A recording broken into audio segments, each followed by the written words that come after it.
Good morning once again, my brothers and sisters. Here we are for another Living Hope Today study, and today we are in 1 Samuel chapter 27. This is a very interesting chapter. You remember that David has just snuck into Saul's camp, taken the spear. Saul was unaware of his presence. David proves to Saul that he's not out to kill him. Saul, nevertheless, even though he kind of blesses David at the end of chapter 26, it's not over. And David is tired. I don't know if you've ever been weary from an ongoing situation that seems to never end, but David is in that position. He just has had enough. He can't, I don't know. Well, look what he does. Let me just show you. That's the best way. But David thought to himself, all right, now we're going to hear it. We're going to see a little weakness in our soon-to-be king of Israel. David thought to himself, one of these days I will be destroyed by the hand of Saul. Wait a minute, David, what are you doing? Where's the faith? Where's the trust? Where's the assurance that God's plan is going to be fulfilled? What happened to you? Well, he's just tired. He's burned out.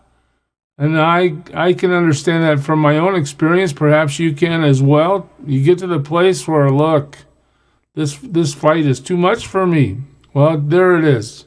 We don't hear David praying. We don't hear him fasting and going before the Lord for the Lord's direction.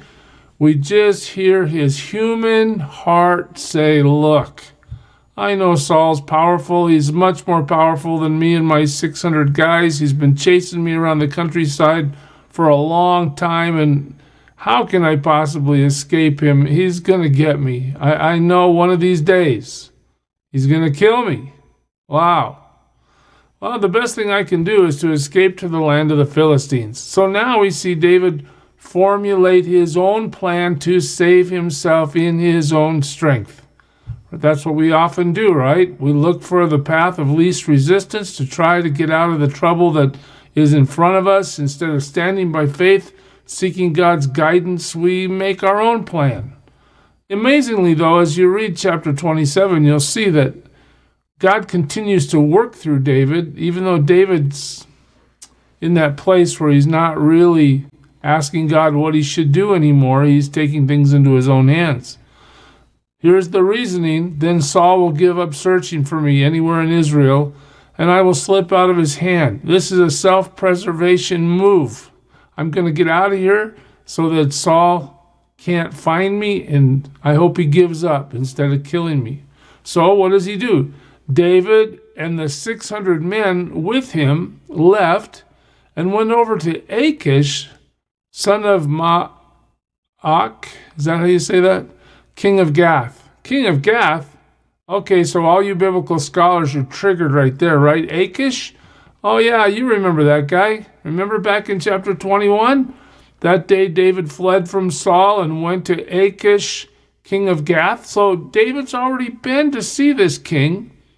All right, but the servants of Achish said to him, isn't this David, the king of the land? Isn't he the one they sing about in their dances? Saul has slain his thousands and David his tens of thousands. David took these words to heart. He was very much afraid of Achish, king of Gath. Really? Remember, he pretended to be insane in their presence, and while he was in their hands, he acted like a madman, making marks on the doors of the gate and letting saliva run down his beard. So, okay, David has been here before. Apparently, time has passed, and either Achish doesn't remember or doesn't care about the past and about the reputation that David has earned through his victories. Well, David and his men settled in Gath with Achish.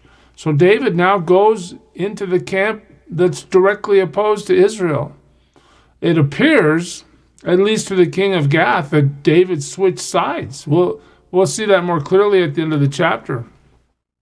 Each man had his family with him, and David had his two wives, Ahinoam of Jezreel and Abigail of Carmel, the widow of Nabal. We saw that yesterday. Okay, so David's now in Gath. What's he doing? Well, he's in relative peace when it comes to being chased by Saul. When Saul was told that David had fled to Gath, he no longer searched for him. Okay, so I'm sure Saul is using this as ammunition against David. I was right about that guy. Look, he went over to the Philistines. He's over there now. He's betrayed his country. I'm sure there's plenty of political propaganda going on in Saul's camp, but David says to Achish in verse 5, "If I have found favor in your eyes, let a place be assigned to me in one of the country towns that I may live there. Why should your servant live in the royal city with you?" Okay, he's asking Achish, king of Gath, for a town, for a place. I got 600 guys. We all have our families with us. We're here. Give us a place to live, would you? Well, Achish complies, right? I want to live in one of your towns. Well, look what happens.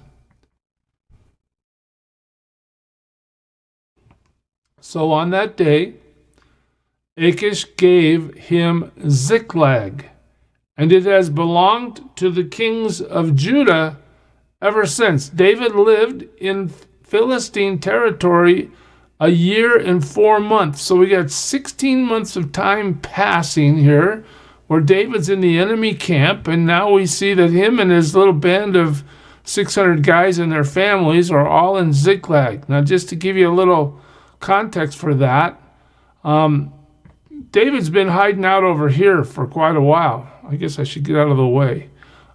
He's been in the wilderness of Ziph. He's been in Carmel. That's where Abigail's from. He's been over here hiding from Saul. Okay, just to give you some context, up in the right-hand corner there is Jerusalem. It's a little bit farther north than that, but I just wanted you to see where it is. So he's journeyed now to Gath, which is up here, all right? And he's now asked for a town, and Achish has given him Ziklag, all right? So now this is where David and his 600 guys are hanging out, just to give you that little visual. Now David and his men went up. Wow, look at this. David's still busy. He raided the Geshurites, the Girzites, and the Amalekites. From ancient times, these people had lived in the land extending to Shur and Egypt. And just to give you a little hint on this as well, Geshur and Amalek are down there in the southern section of that map. I don't know, it's probably too small for you to see, but Ziklag is just a little farther to the north of there. David's going down there to attack those people. And what does he do when he gets there? Well, it says this: whenever David attacked an area, he did not leave a man or a woman alive. What does that tell you? No witnesses, nobody to retaliate, and nobody to report what really happened. The victor gets to write history and tell whoever's interested what happened according to his version. David wiped them out. But he took sheep and cattle, donkeys and camels and clothes. And then he would go back to Achish, the king of Gath, right? I just want you to remember these groups that David's attacking. The Amalekites, do you remember them? They're the first nation to attack Israel after the Exodus in Exodus 17. Remember, that's the battle where Moses keeps his hands up in prayer, and as long as he's praying and God is watching over him, Joshua is able to defeat the Amalekites, and as soon as Moses lowers his hands, the Amalekites start winning, and Moses has help holding his hands up for the whole day while Joshua wipes out the Amalekites, or at least defeats them in that battle. But in that section of Exodus 17, God says that Amalek, or the Amalekites, are going to be his generational enemy. Why? Because they attacked his people. Remember, this is the same group Saul was commanded to destroy. But then he didn't completely destroy them. He failed in his mission. So what's happening? Even though David looks like he's out there on his own doing what he thinks is best to ensure his own survival in his own strength, God is still using him as an agent of judgment against the enemies of God's people. Very interesting. The Gershites and the Girzites, well, they're part of the peoples that Israel failed to drive out. You can read a little bit about them in Joshua 13. They're a persistent threat to Judah's southern border. And nonetheless, in this period of history, these 16 months where David is in Philistine territory, David is attacking them ruthlessly, defeating them completely. In fact, verse 11, he did not leave a man or a woman alive to be brought to Gath, for he thought, here's his reasoning, they might inform on us and say this is what David did. So while he's in Philistine territory, he is really serving God in the sense of wiping out God's enemies. And such was his practice as long as he lived in Philistine territory. Very interesting. So despite his burnout and his own solution, God still moves God's plan forward through him as judgment comes against these people groups who have opposed God so vehemently. 27:12, Achish trusted David and said to himself, he has become so odious to his people, in other words, such a stench, the Israelites, that he will be my servant forever. So his behavior, David's behavior, has brought him to the place where the king of the Philistines, Achish, has decided to trust him. Now we're going to pick it up there next time in chapter 28, but just think about that. David's burnout does not stop God's plan. In fact, even though he is showing weakness in the sense of not depending on God for his next move, he's making decisions for himself, but God is still willing to say, I'll use your life for my glory. And we'll see that David ascends to the throne in the near future as we continue through the book. But tomorrow we'll see something that's just absolutely horrendous. Once again, Saul comes into focus, but let's not go down that road until we get there. God bless you, church. Serve him well today. Who is it who for sinners shed his blood, and now for cleansing all can plunge beneath that flood? It's Jesus. But do you know who he is?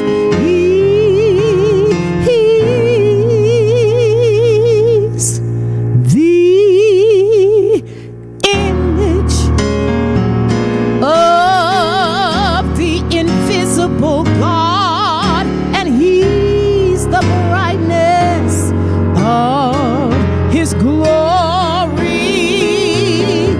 the first, the last, the future, the past. He is God.